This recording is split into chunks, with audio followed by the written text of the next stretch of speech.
whatever. I feel like this is just one giant hug. Coming out of the year we've all had, after like the 4 years we had, and then after a big emotional week, sort of premiering this documentary and seeing like some of the most traumatic moments of my life on this big screen with a bunch of strangers. So it's been a lot, and it means so much to be able to now like release this big emotional book into the world with so many of my chosen family and so many of you who really I feel like have seen me and know me and walked with me and Amanda and supported us, and it means the world. I want to say, before I jump into this reading, I think a lot of people the first question many people ask is like, why did you write this book? And there are a lot of different reasons I wrote the book, but one thing that I want to say, just to sort of frame this time, is that I think, I came from I grew up in a conservative evangelical home in Texas, and I grew up with parents who loved me to pieces, and I think, parents love their kids, and everyone's out here trying to do the best they can. And I found out that I was gay by nature of existing by the time I got, was a teenager, and when I came out to my mom, she was following religious leaders. Hi, Leo. This is our godson. Oh my goodness. She took me to a Christian conversion therapy program in the Dallas-Fort Worth area because that was what she thought was the best way to love me, and it led to another decade of a lot of heartache and trauma and despair. And I think what a lot of people don't realize is that that organization is alive and thriving today, and they're actually way bigger now than they were when I was taken there 15 years ago. The executive director of this organization, Ricky Chalette, is speaking in megachurches to tens of thousands of people in the Dallas-Fort Worth area, and they're telling people like my brothers that gay people are an abomination, that trans people are, chopping up their bodies, and they're talking about really vulnerable people in a way that causes such suffering and so much harm. And I don't think it's because any of these people are bad or evil. I think there is tremendous fear and misunderstanding. And so I wrote this book because I want people to be able to hear the truth from somebody like me. And for people in those settings, I really hope that a parent is going to read this book, and when their kid comes out to them, that they might say, you know what, my pastor said to take them to this, ministry, but I actually think that maybe I should just love them, and maybe I should just listen to them, and maybe I should just be a supportive presence to them wherever their journey goes. And so I want to say thank you to all of you every single one of you has shown such support to us, to me and Amanda, in this process. And I just want to say thank you for helping us get this story into the hands of really vulnerable people who I actually think it will save some lives. It's not going to win a Pulitzer. It's not going to be a bestseller, but it's going to save some people's lives because of the particular experience that I'm able to share with them. That will help them know they're not alone, and will help them be able to catch a vision for a positive future where maybe they won't feel so alone. So thank you for supporting us and our project to get this book in the hands of those vulnerable youth. Thank you to the Outrage, you all, Michelle, Becca, Casey, the team. I feel so incredibly thankful to get to do this book, to put this book out with my fam, and to be emotionally supported in the process of doing this weird business transaction of selling books. So thank you for just being you and being family to me in this process. And to Amanda,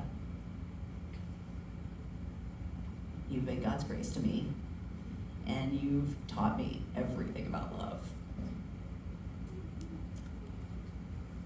Okay. With that, we're going to jump into this big emotional story. I'm going to read a portion from it's a scene from a small group setting in a typical night at Living Hope, which was the conversion therapy organization I was a part of. It's still alive and thriving. They also go by Lyft because they're rebranding. as these book and documentary come out. And then I'm going to read after that a section from our wedding at the very end, because as you'll see, they go together really well and kind of show an arc here of the story. All right. Chapter 4 from Outlove. Small group time was when we confessed our sexual failures or admitted to reaching out to an ex. We were to cut off all contact with former lovers, even if we hadn't crossed physical boundaries. We were to avoid anything that might intensify our identification with the queer parts of ourselves, which could include things like listening to queer musicians or watching films that featured LGBTQ characters. At some point, I had to confess to my small group at Living Hope that I had been hiding DVDs of The L Word underneath my mattress in my room. The L Word was the first TV series with an entire cast of queer women. I watched the show wide-eyed and short of breath because it was exhilarating to see so many lesbians living their everyday lives, cooking dinner together at the end of a long day, making coffee on a lazy Saturday morning, navigating the complications of coming out in a world that didn't like queer women. For the first time, I was able to locate my experience in characters like me, who faced similar challenges and survived. They made it. They were relatively well-adjusted, and they weren't alone. In my circles, shows like The L Word were seen as propaganda that were manufactured to push a gay agenda that would exacerbate our struggles with same-sex attraction and cause us to lust. In my small group, I confessed that I had secretly been watching the show, and I recommitted myself to the healing process. If we misbehaved during the week, we analyzed why exactly we had done it in our small groups. With the help of our leaders, we often made connections between an upsetting conversation with a parent and a fall to masturbation later that day. Or maybe a boss belittled us and made us feel insecure. That's why we reached out to our old crush that week. Our moral failures could have been due to something as simple as a same-sex friend ignoring our texts. There was always a psychological reason for our surge of same-sex desire. The first time I burned myself, I was sitting on a curb outside of the church after a Living Hope meeting. This was usually one of the more joyful moments in our weeks, when we whispered about the new hotties and gossiped about the ones who made risque confessions in small group. The boys wrapped me in their arms and joked about dating me because they didn't know how else to express their repressed sexuality. And yet, whether we discussed it openly or not, we were in pain. I felt a heightened sense of despair on this particular Thursday night. As my cigarette burned low, without giving it much thought, I shoved the burning end of it into my shoulder and listened as the skin on my left arm sizzled. "Oh my God, what are you doing?" my friend Daniel barked. "I don't know," I mumbled as I observed the burn. It just felt right. Shortly after that night, I sat alone in my room, lost in a whirlwind of fear, agony, and self-loathing. That's when I remembered the cigarette burn and the wave of detachment that flowed through my body the moment the fire seared my skin. After scanning my room for metal objects that would heat under fire, I landed on a quarter. Clamping the quarter with tweezers, I plunged it into the flame of a lighter, my heart rate rising as the coin heated up. I inhaled, flexed my left arm, and pressed the quarter deep into my flesh until the skin broke and the pain numbed. I repeated the process at least 20 times that afternoon, searing straight lines into my shoulder, each a few inches wide. I remember glaring into a small mirror that sat on my desk and saying, "Fuck you," as the burns became numb. Every you in those moments was a Christian leader who told my parents not to accept their own daughter. It was the administration of my evangelical school that made it impossible for me to tell the truth about myself and belong. But more than anyone else, the fuck you was directed at me. That evening, the wounds were white. A few days later, many of them had turned black, and liquid oozed through my t-shirt when I was in class. For weeks, I engaged in a routine of applying Neosporin to the wounds every morning and evening. This ritual became a way to self-soothe, a means by which to experience a healing in my body that I had not obtained through Living Hope support group, counseling with Ricky, or healing prayer. We were safe in those moments, me and my body. I could roll up my shirt sleeve, expose my wounds, and be met with tenderness and compassion. In the years that followed, when the anguish became unbearable, I would return to this routine, burning straight lines into my shoulders and tending to the wounds to self-soothe. Once both shoulders were used up, I applied my homemade branding technique to places where previous scars existed, ripping through the skin again, causing more severe wounds than before. I've heard depression described as anger turned inward. Perhaps that's what I was doing in my room all those years ago. I took the rage I felt about living in a body that couldn't be submitted into the kind of body it was supposed to be. A straight body, a feminine body, a good Christian body. And I lit it on fire.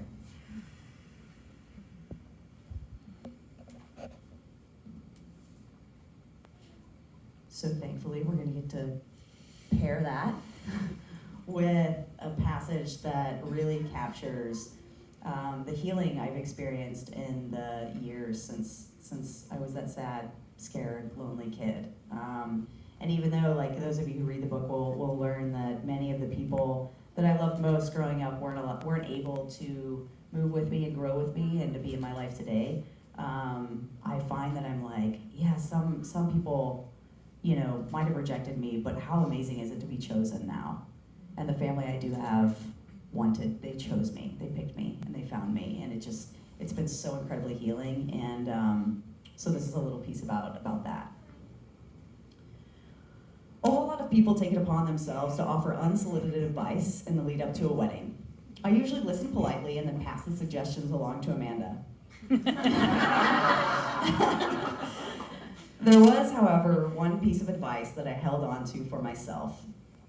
When you walk down the aisle, someone told me, make it a point to connect with as many of your guests as possible. Don't just stare ahead at the officiant. Allow yourself to take it all in. I thought about that as Amanda and I stood in the wing in the cathedral on that Saturday evening in September, waiting to walk down the aisle. We lined up behind our wedding party, both taking deep, focused breaths to avoid passing out from nerves. Then our song began. We walked to the center of the cathedral and turned left to begin the long march, hand in hand, to the high altar. A woman named Imani Grace from the cathedral's gospel choir sang Beyonce's Ave Maria, and for the first part of our walk, I poured all of my energy into putting one foot in front of the other. Then we entered the high altar where our guests were seated in wooden pews that faced each other, and one by one, our gazes aligned. Miss Jarvis, my substitute teacher in high school, Jason, my big brother from Living Hope, my ride-or-die Miles, who had come out as trans since the weekend we shared in San Francisco, my Oak Park family, my Oklahoma cousins whom Juju set in her place, my dad. Each time I caught someone's gaze, I held on to it and nodded as if to say, we made it. You saw me at a desperate time when neither of us could imagine this moment, and you moved with me through all the twists and turns until we made it to this place where I'm finally free. Every time I made that connection with someone, their eyes filled with tears and they nodded back. They knew how hard I had fought to get to this place. I was so overwhelmed by the love I felt from the people who had carried me to that moment that I thought I might fall to the floor and weep. Amanda and I made it to the altar where we were relieved to be in the warm presence of our priest, Dana. She led us through the traditional wedding liturgy. We said our vows, she blessed our union, we kissed, people cheered, and then we celebrated communion together. The flow of our ceremony was the same as almost all the weddings I had attended, yet it was nothing like them. Our wedding felt triumphant, like it was about something much bigger than me and Amanda. It felt like sunlight bursting through the clouds after a storm, like good news from a surgeon, like a victory song after the underdog beats the odds. It wasn't until after the wedding, when I looked through our photos, that I understood the depth of the redemption that I felt that day. For the first time in any formal or social situation, I had chosen to wear a sleeveless dress. Prominently displayed in all of the close-up shots of us together were the scars on my shoulders from my years in conversion therapy, when I turned to self-harm to cope with the pain. They had been a source of shame throughout my entire adult life. Every time I wore workout clothes or went for a swim, I was self-conscious, anxiously waiting for someone to ask about my scars. There's no way to save face, I often thought to myself. No way to spin this that could allow me to pass as socially acceptable. What kind of maniac burns her own body? The day I married Amanda, however, I bore my scars with pride. All those years before, I thought they told a story about a neurotic queer who was broken and deranged. I thought they were a symbol of my failure.